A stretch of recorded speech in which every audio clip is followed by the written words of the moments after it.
मी आपला मित्र ज्वालासिंग सोनवणे, आर्थिक विमा सल्लागार आणि आर्थिक नियोजक. मित्रांनो, आज जागतिक मराठी भाषा दिन आणि 27 फेब्रुवारी हा आपला मराठी भाषा दिन आहे. त्यानिमित्ताने मी आपले सर्व मराठी बांधवांना आणि मित्रांना मराठी भाषा दिनानिमित्त खूप खूप हार्दिक शुभेच्छा देतो. मित्रांनो, आपले श्रेष्ठ कवी कुसुमाग्रज विष्णू वामन शिरवाडकर, विवा शिरवाडकर यांनी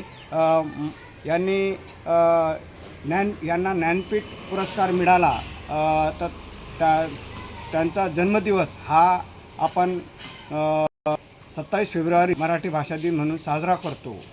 आणि त्यानंतर याच्या आधी आपली भागवद्गीता जी होती ती संस्कृत भाषेत होती आणि ती मराठीत आणण्याचं महान कार्य संत ज्ञानेश्वर महाराज यांनी कमी वयामध्ये म्हणजे बाल वयात असताना त्यांनी ते कार्य केलं आहे. आणि त्याच्यामुळे आपल्या मराठी भाषेचा प्रसार आणि प्रचार सुरू झाला.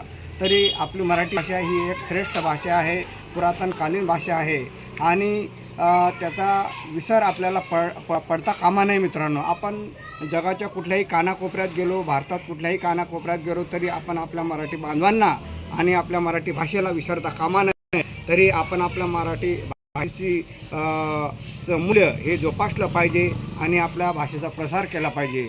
धन्यवाद मित्रांनो. आपणास परत खूप शुभेच्छा मराठी दिनाच्या.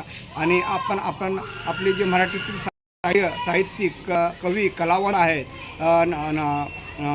नटसम्राट आहेत, अशा महान तिचे साहित्य गाथा आपण जरूर वाचन जेणेकरून आपले नॉलेज, आपले ज्ञान हे वाढत राहील. मित्रांनो, धन्यवाद. Thank you very much.